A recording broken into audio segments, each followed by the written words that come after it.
പ്രിയമുള്ളവരെ, വചനജ്വാല 1485 ദിനത്തിലേക്ക് പ്രവേശിക്കുന്ന ഇന്ന് സെപ്റ്റംബർ 24 ബുധനാഴ്ച എല്ലാവർക്കും സുന്ദരമായ ഒരു സുപ്രഭാതം ആശംസിക്കുന്നു.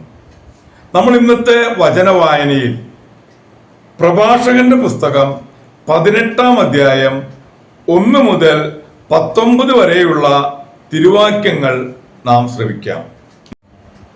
ദൈവത്തിന്റെ മഹത്വം.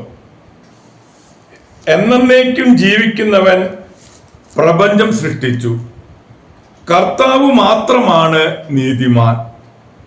അവിടുത്തെ പ്രവൃത്തി വിളംബരം ചെയ്യാൻ പോരുന്ന ശക്തി ആർക്കും നൽകപ്പെട്ടിട്ടില്ല.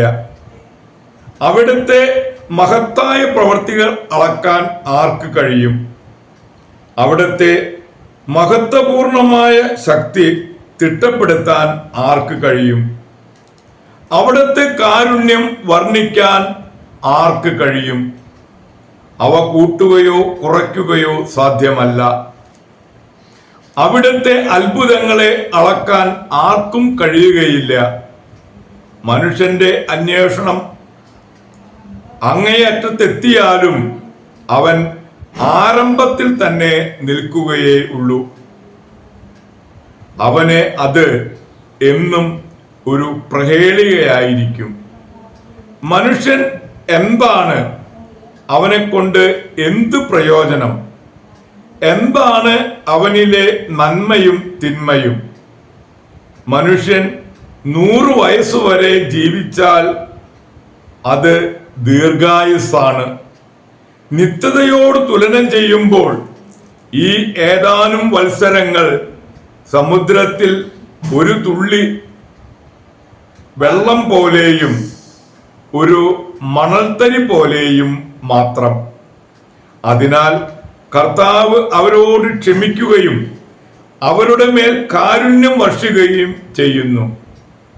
അവരുടെ അവസാനം തിക്തമാണെന്ന് അവിടുന്ന് കണ്ടറിയുന്നു. അതിനാൽ അവരോട് വലിയ ക്ഷമ കാണിക്കുന്നു. മനുഷ്യന്റെ സഹതാപം അയൽക്കാരോടാണ്. എന്നാൽ കർത്താവ് സകല ജീവജാലങ്ങളോടും ആർദ്രത കാണിക്കുന്നു. അവിടുന്ന് അവരെ ശാസിക്കുന്നു. അവർക്ക് ശിക്ഷണവും പ്രബോധനവും നൽകുന്നു. ഇടയൻ ആടുകളെ എന്ന പോലെ അവരെ തിരിച്ചു കൊണ്ടുവരികയും ചെയ്യുന്നു. തൻ്റെ നീതിവിധികളിൽ താല്പര്യമുള്ളവരോടും തൻ്റെ ശിക്ഷണം സ്വീകരിക്കുന്നവരോടും അവിടുന്ന് ആർദ്രത കാണിക്കുന്നു. വിവേകം. മകനെ, നിന്റെ സൽപ്രവൃത്തികളിൽ നിന്ദ കലർത്തരുത്.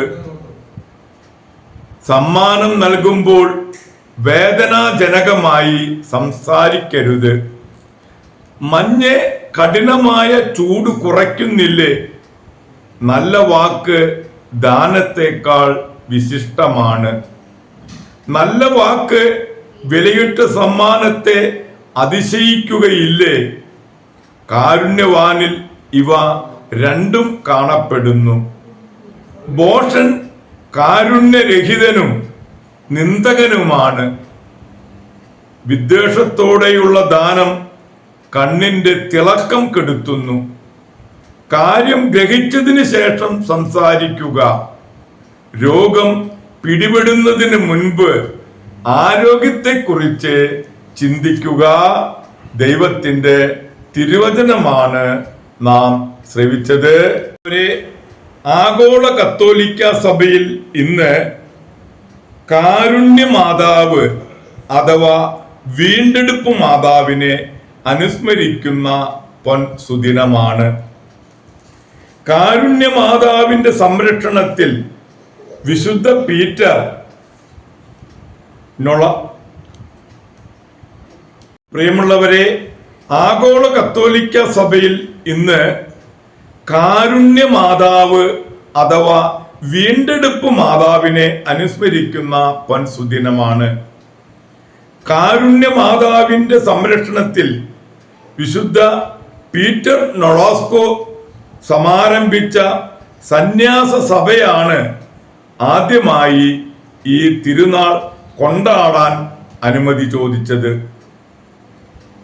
1189 ലാംഗു വെഡോക്ക് എന്ന സ്ഥലത്ത് കുലീനമായ നൊളാസ്കോ കുടുംബത്തിൽ വിശുദ്ധ പീറ്റർ ജനിച്ചു.